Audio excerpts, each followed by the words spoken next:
पैसा वो बड़े करप्शन करके रख ले। हमारा बिहार या हमारा देश गरीब नहीं है। जितना यहाँ पॉपुलेशन है ना, जितना हम लोग टैक्स देते हैं ना, ऐसा मत समझो कि जो एक इनकम टैक्स देता है वही टैक्स। आप कोई भी चीजों को खरीदते हो उस पर टैक्स देते हो। उस टैक्स में इतना पैसा होता है कि अगर सही रूप से उसका सदुपयोग हो तो हमारा राज्य या हमारा देश बहुत विकास करे। सब ऑफिसर शुरू से लेकर अंत तक करप्ट है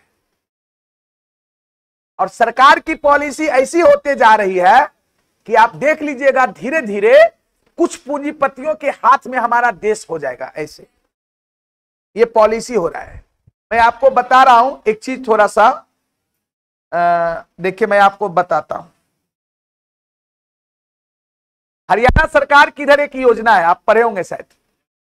कितने लोगों को मालूम है इसके बारे में? नहीं मालूम है, जान लीजिए। हरियाणा सरकार एक योजना क्या किया है, आप तो जान ही रहे हैं। बहुत सारी चीजें, ट्रेन प्राइवेट हो गया, एयरवेज प्राइवेट हो गया, बीएसएनएल को बेच दिया, वगैरह वगैरह सबको तो बेच ही रहा है मोदी, है ना।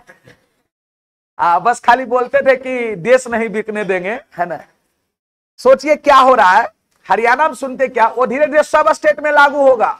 याद रखना हमारी बातों को, कहना कि मर्जी सर ये चीज को बोले थे। अभी सुनते क्या है, जिसका भी आय 1,80,000 1,80,000 से कम है, जैसे आप इनकम अथी बनाने जाते हैं ओबीसी इनकम सर्टिफिकेट, जिस भी परिवार का आय 1,80,000 से कम है, लो है, बिलो है, हाँ, तो उसको क्या है, अगर आप सरकारी स्कूल में आपके बच्चे पढ़ेंगे तो 500 रुपया पर महीना लगेगा, प्रति महीना 500 रुपया पर महीना सरकारी स्कूल में।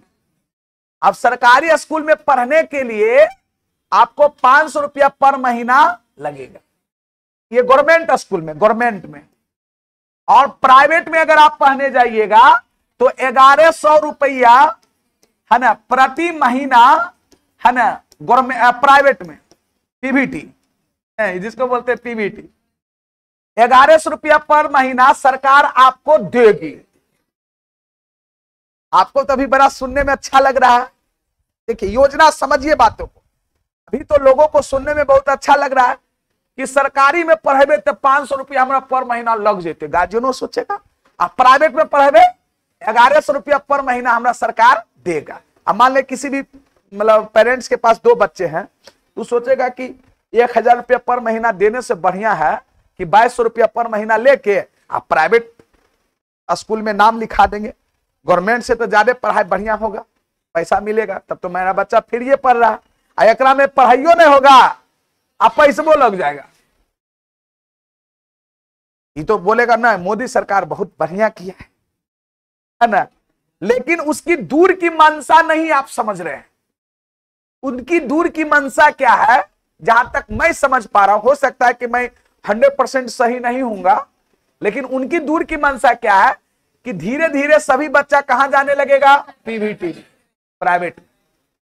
अब सरकारी में एडमिशन होगा नहीं, अब सरकारी में एडमिशन होगा नहीं, धीरे धीरे सत्र में बजट पास होगा, कहेगा अरे सरकारी स्कूल तो घाटा में जा रहा है, झूठ मूठ हम टीचर को पेमेंट कर रहे हैं, वहां तो कोई बच्चा पढ़वे ना करता है, सरकार घाटा में जा रहा है। अब पूरे सरकारी स्कूल को क्या करेगा, वो बेच देगा, कहेगा घाटा में जा रहा, चलो इसको बेच दे। कैसे एयरलाइंस, वो एयर इंडिया को, एयर इंडिया टाटा का था, आपको मालूम होनी चाहिए, पहले वो टाटा का ही था एयर इंडिया। उन्होंने क्या किया, देश को दान कर दिया।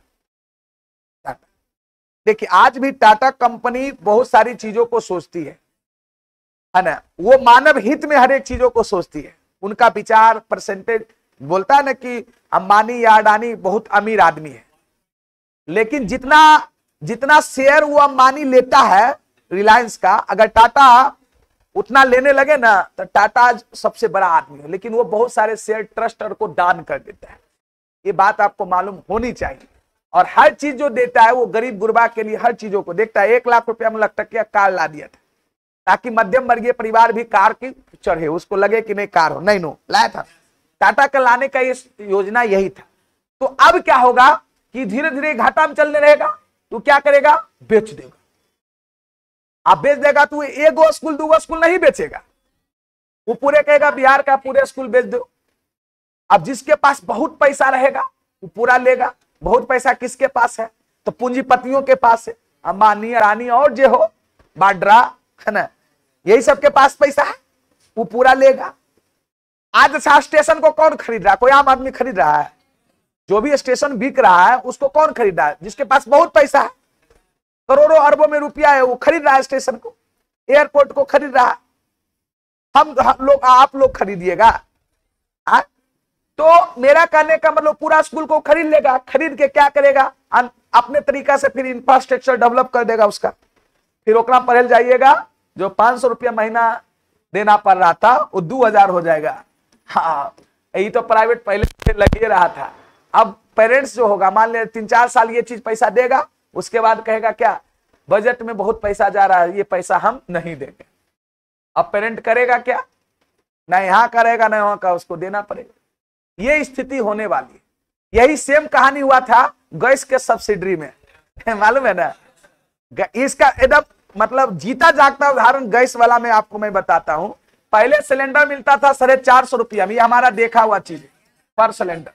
इसके पहले मोदी सरकार से पहले, हम किन्हीं का बुराई नहीं कर रहे, बस जो बातें वो मैं आपके सामने रख रहा हूं। हमको किसी से कोई लेना देना नहीं है, मोदी सरकार रहे चाहे कांग्रेस का सरकार रहे चाहे किसी, मैं जो जनता के हित में बात है वो मैं आपको बस समझा रहा। इसके पहले क्या था, कोई जानता ही नहीं था कि गैस पर सब्सिडी मिलता है, कोई नहीं जानता था, सब्सिडी का बातें नहीं जानता है।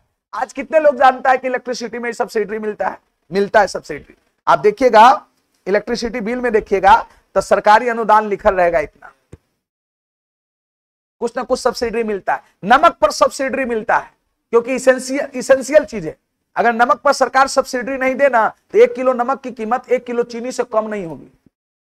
लेकिन चूंकि वो इसेंशियल चीज है, आवश्यक चीज है, कम से कम गरीब गुरबा नमक खाता ना, नमको रोटी तो खाएगा, इसेंशियल चीज है। चीनी रोटी कोई नहीं बोलता है, तो इसीलिए उस पर सब्सिडी देता है।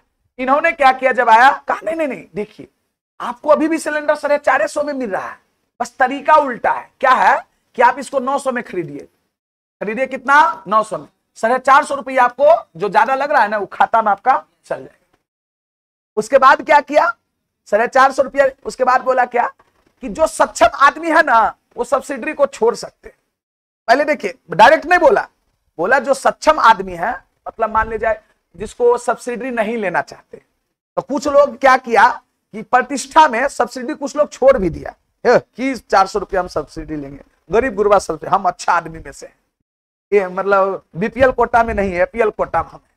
जैसे कुछ समाज में ऐसे आदमी था, वो क्या किया, सब्सिडी अपने से क्या किया, पहले बोलता था सब्सिडी छोड़ने के लिए इतना दबाइए जब बुकिंग करता, कुछ लोग अपने से सब्सिडी छोड़ दिया। धीरे धीरे यो 450 रुपया का जो डिफरेंस था वो कम करते करते आज 70 रुपया कर दिया है। अब तो मजाक बना दिया जी, मतलब पैसा कभी कभी अकाउंट में देखते आता है, गए सब्सिडी 70 रुपया। अरे भाई इसको भी काहे दे रहे हो, चॉकलेट खाने के लिए दे रहे हो क्या? आज सोचिए कि एक सिलेंडर की कीमत है ना 1000 रुपया पड़ रही है, 1100। सोचिए कितना बढ़ा दिया, सब्सिडी खत्म कर दिया। वही कहानी यहां भी करेगा। अभी 1100 रुपया पर महीना दे रहा है, धीरे धीरे देते देते कहेगा ना बजट बहुत ज्यादा हो रहा है, चलो ये खत्म करते हैं, नहीं भाई पार लगेगा। ये योजनाएं हैं। अब सोचिए कि क्या है, कहां जा रहा है। कुछ पूंजीपतियों के हाथ में हमारा देश फिर से चला जाएगा। सबसे ज्यादा नौकरी देता था रेलवे सेक्टर, रेलवे को बेच रहा है।